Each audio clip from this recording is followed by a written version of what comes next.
Hi everyone, so I'm live again for our mentoring Monday, and as we go through the next few weeks, few months, however long I hang out here doing this, a pattern will emerge. And those of you that do yoga with me regularly know this pattern, that when it comes to planning, I'm forever changing my mind. So today I was going to talk to you, and I think I might have mentioned this last week, about consistency, and actually I was going to add in sustainability, but something happened to me yesterday. This is my life. Something happened to me yesterday and I have to share it with you. And the reason why I U-turn from my plans is sometimes I think like the universe has sent this to me, and this is why I'm sharing this with you. I had my teacher training weekend this weekend, so I've worked really hard with my lovely current bunch of trainee teachers, and got home yesterday afternoon, and I won't lie, I was pretty tired, and it was really sunny and my kids were chilling out, and I'm like, I'm going to take the dog for a walk. So I'm heading down to the beach. I'm super lucky. I live about a 5-minute walk. Hi everyone, I'm going to do this waving thing again. A 5-minute walk away from the beach here in Cornwall. So I'm walking down the hill to the beach, and there's this lad, I think he's about 9, stood outside his house selling cakes. Okay, so he clearly, no criticism of the standard of his cakes, but he clearly had made these cakes, and he was stood outside his house selling these cakes for 20p, okay, on this lovely sunny Sunday afternoon, okay. And I have a 9-year-old, and I know like he would normally choose his time on a Sunday afternoon to either be on his computer games or out skateboarding. This young man had baked cakes and was choosing this sunny Sunday afternoon to stand outside and sell these cakes to passers-by for 20p. And I happen to be one of those passers-by. So I walk past this young man, and I'm probably like the rest of you. Who has cash? Yeah, COVID has completely ruined this, hasn't it? I had my phone on me, but I didn't have any cash. And the thing was, I could have walked past this young man, but do you want to know what he did? He said to me, would you like to buy a cake for 20p? Okay. Now, my only response to this was, I would love to buy a cake, but I don't have any money. Maybe when I walk back up. Okay. So I'm going to save the end of this story for the end of this live, but what on earth does a 9-year-old boy who'd made cakes himself, who'd chosen a sunny Sunday afternoon to stand outside his house to sell these cakes for 20p to strangers, and actually ask strangers that are walking by, would they like to buy their cakes? What on earth does this have to do with being a yoga teacher, I hear you say?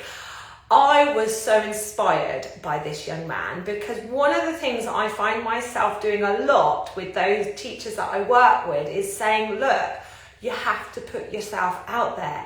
You have to show up. And this kind of does link in a little bit to consistency, okay? You have to show up. So this young man showed up on a Sunday afternoon to sell his cakes. Those cakes that he had put the effort in to make, that's you and your yoga, okay? You put probably years of practice into doing yoga. You probably put hours and lots of money investing into training to be a yoga teacher. You've probably, if you're anything like me, spent hours and hours taking that passion that you have, your cake, your yoga offering, to teach and share it to others. Whatever that yoga offering may be. So like when I talk about an offering, I'm thinking it could be a weekly class, okay? It could be a retreat. It could be a workshop. It could be a training course, okay? It could be a pre-recorded training course or a pre-recorded course. You know, anything that you've taken your passion, you've taken your training, and then you're going to share it with others. That young man had taken the cake ingredients, had taken the time to bake those cakes, had made those cakes, and then was stood outside his house sharing them with others. Now, it takes a whole lot of bravery and courage to put yourself out there, because the majority of people were probably walking past his cakes like me and saying no. No, because Maybe they didn't want to eat the cakes, no criticism of the cakes. Or maybe like me, they just simply didn't have 20p, okay? And this is the thing.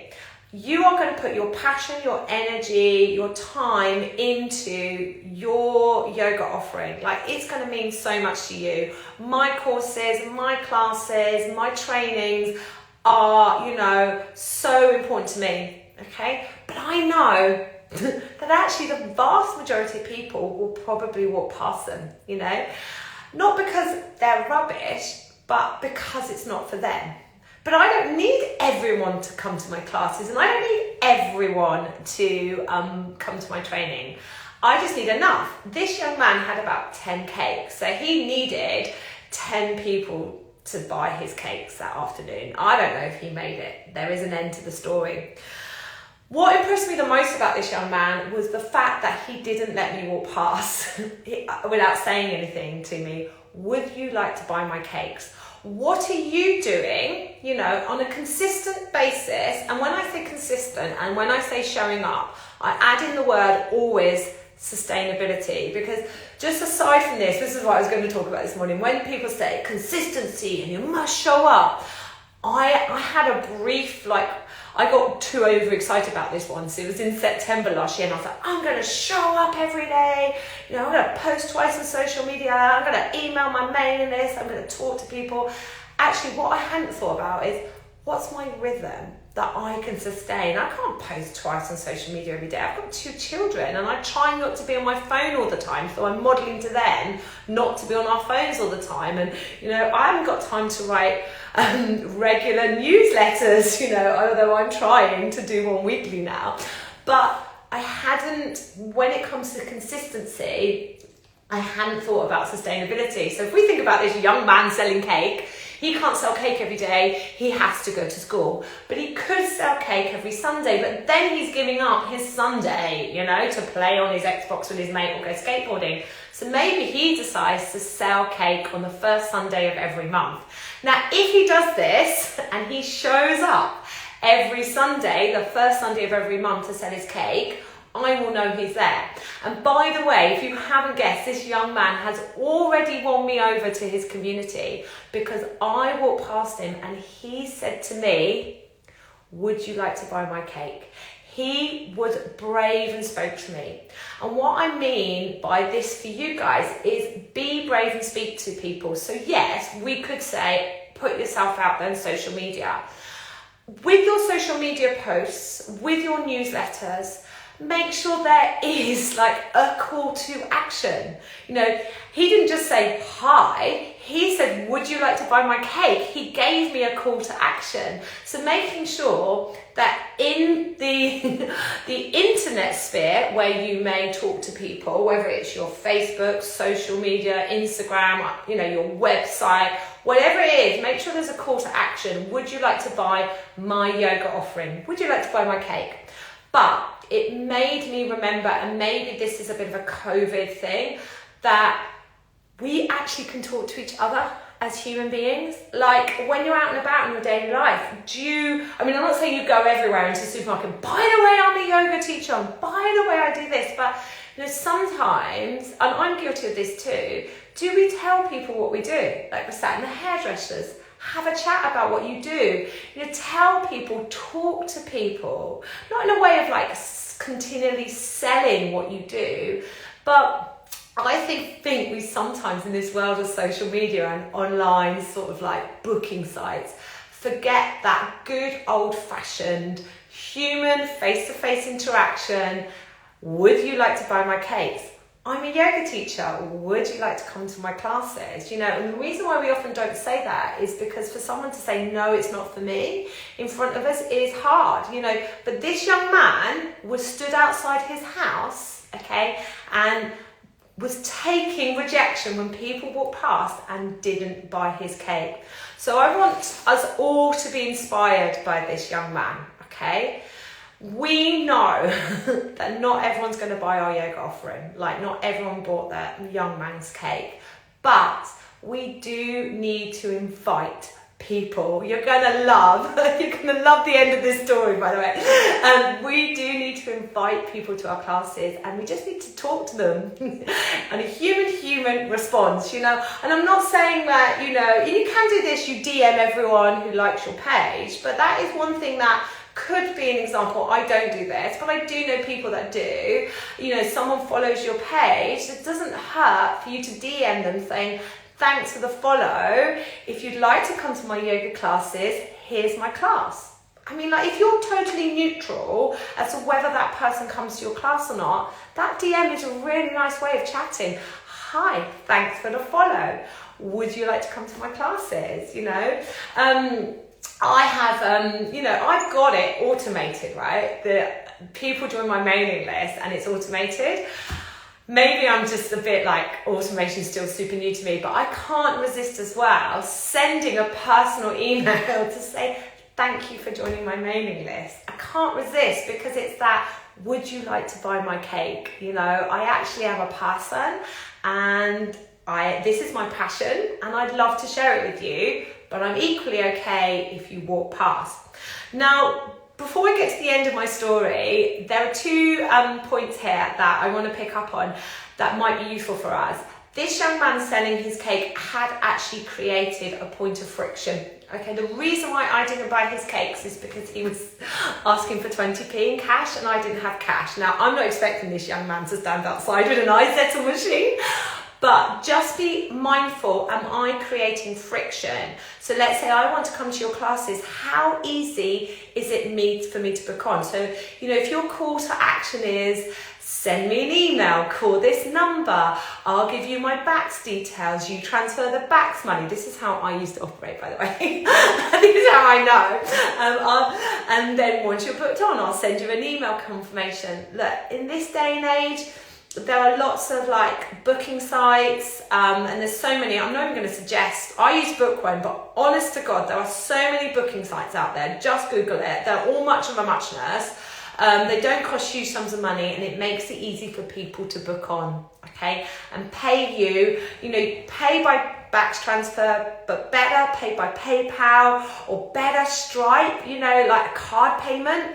I've got a friend who won't pay for anything unless it's done by PayPal, and these things are just so easy to set up nowadays. So just step back and think, okay, they can find where my classes are, or they can see how to buy my yoga offering, my yoga cake, but how easy is it to make that purchase?